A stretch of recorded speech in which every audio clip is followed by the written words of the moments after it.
Whether you're looking to buy a primary residence or an investment property, today's market is tough. I'm going to show you how I can get an offer accepted without having to give the seller more money.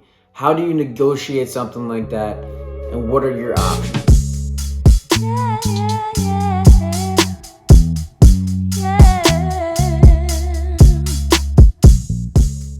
If you guys are out there shopping for a house right now, you know that it is a competitive market. It's a tough real estate market because there's not a lot of supply to choose from.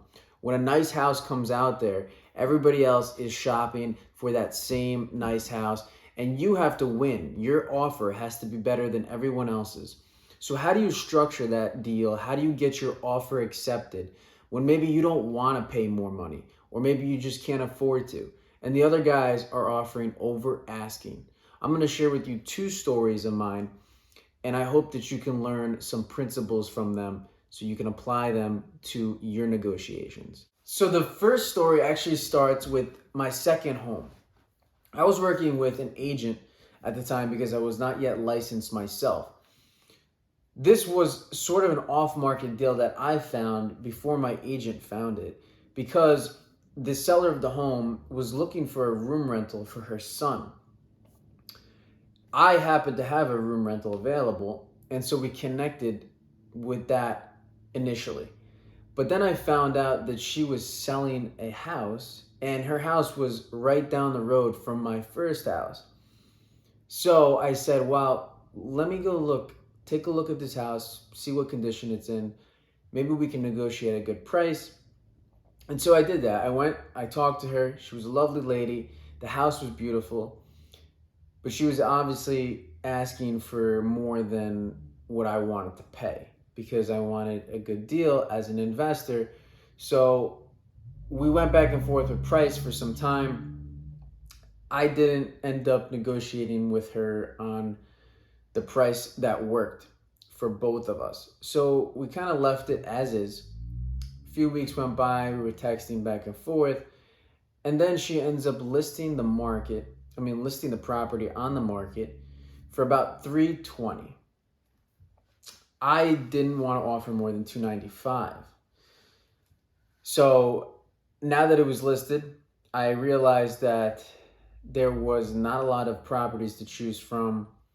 This property was in great condition. In the long term, it would be a good buy. So I considered going a little bit more than 295, but I didn't think it was worth 320 in my eyes.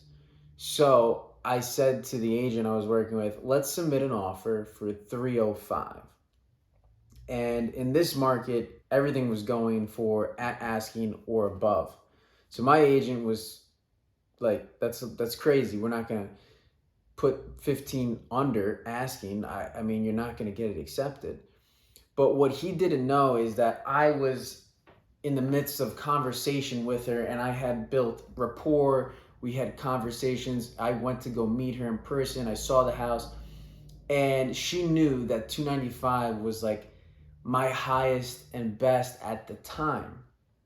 And originally we started with 275 before she even put it on the market. So she knew I came from 275 up to 295, and that I was giving her my best, and she knew that I had good intentions for the house. Her biggest concern was that this home, which is the home that her family was brought up in, is going to be taken care of. It's going to be in good hands.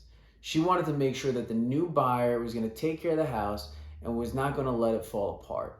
And I ensured her that this would be the case. I told her, and I was honest, that this was going to be an investment property, but that I was going to make sure I put a great family in there, and that in the long run, I wanted that family to be able to buy the home in the future.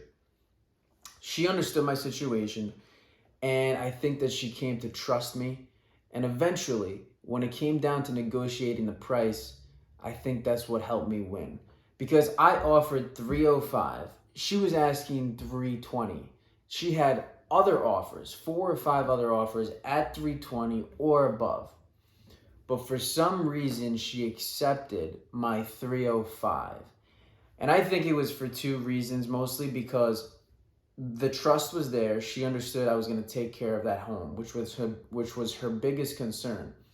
And number two, She knew I came up from 275 to 295. I left it at that, saying that was my best, and then I pushed it even further, saying 305.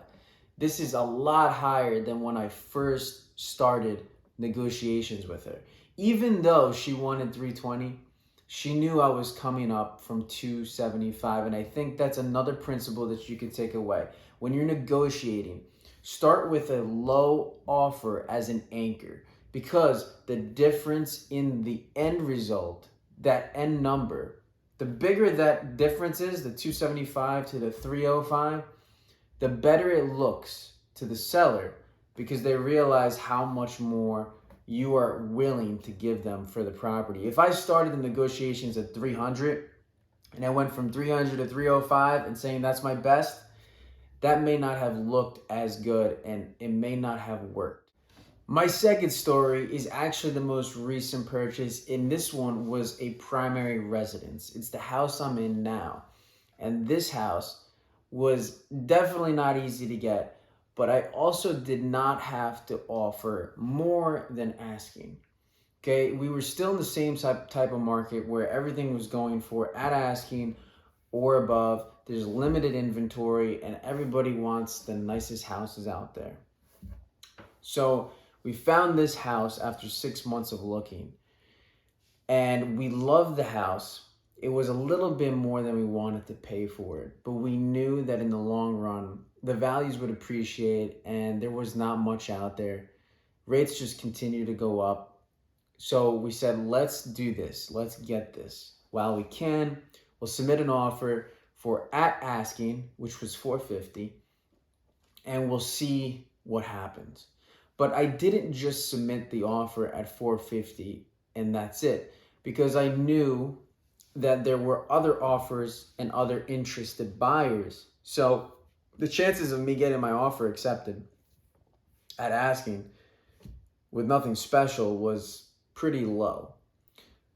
This luckily was listed by a Keller Williams agent, and I am a licensed Keller Williams agent.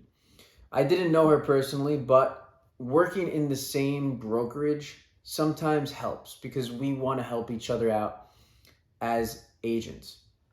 So I told her, hey, listen, I'm a Keller Williams agent. We're looking to buy for ourselves.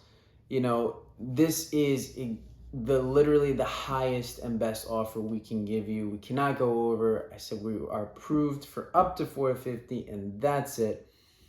And I also explained to her how we wanted this house because this town was very important to us. It's where our family lived. It's where we have memories, and it just made sense for our situation.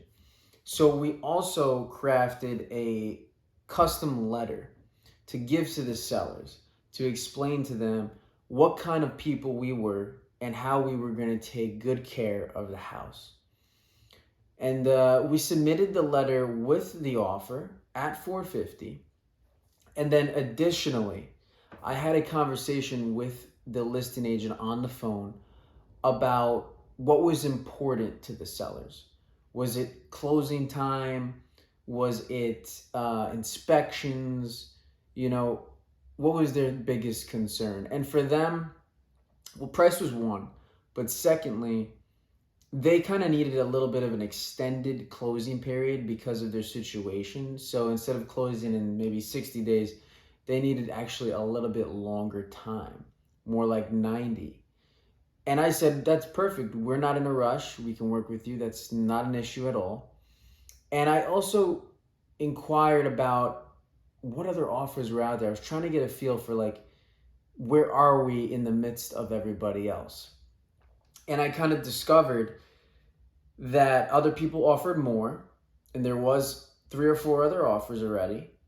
And I also realized that we needed something else to put us over. The letter was not going to do it, and being a Keller Williams agent was not going to do it, although it helped.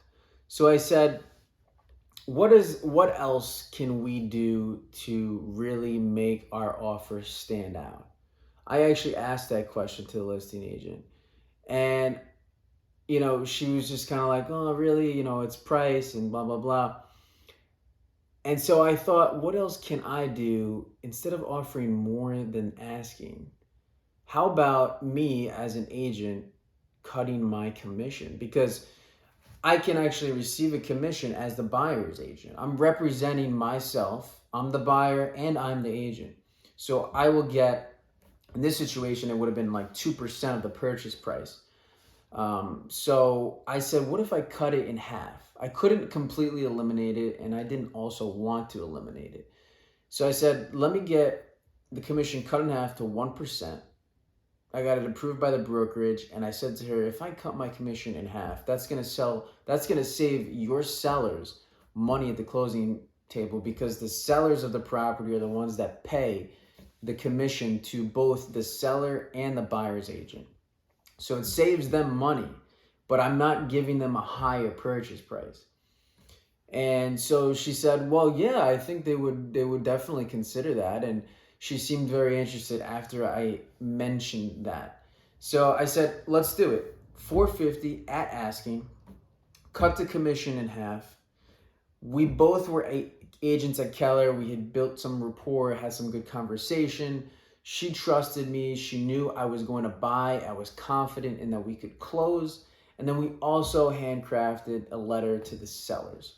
So there was a couple of things we did there, and we submitted our offer extremely quick as well.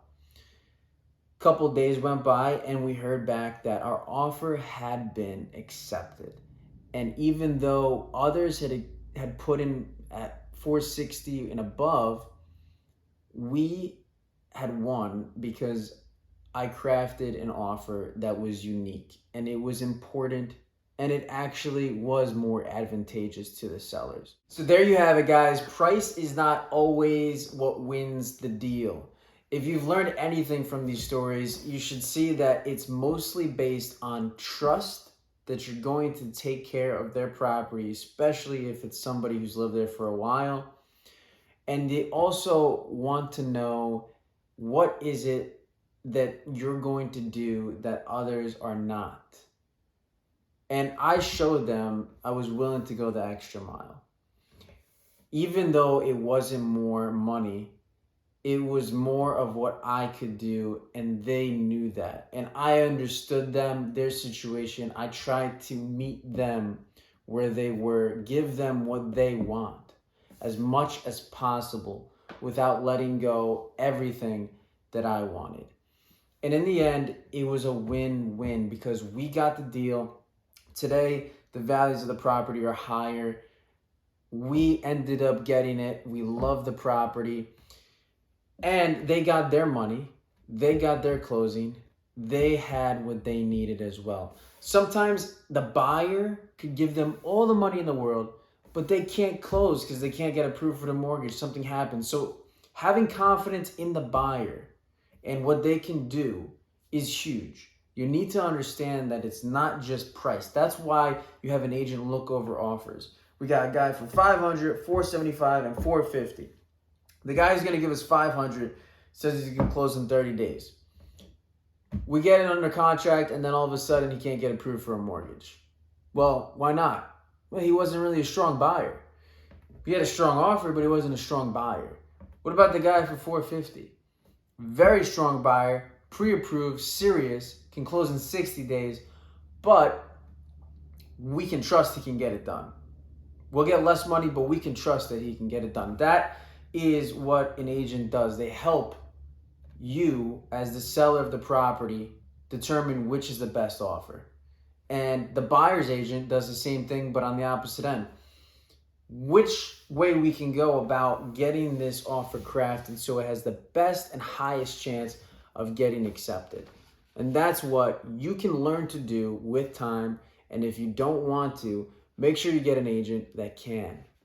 Thanks for watching today's video. I hope you got value from the stories. Please share with friends and family. Remember, negotiation is more than just price. Keep learning, keep going, and keep grinding. Ooh.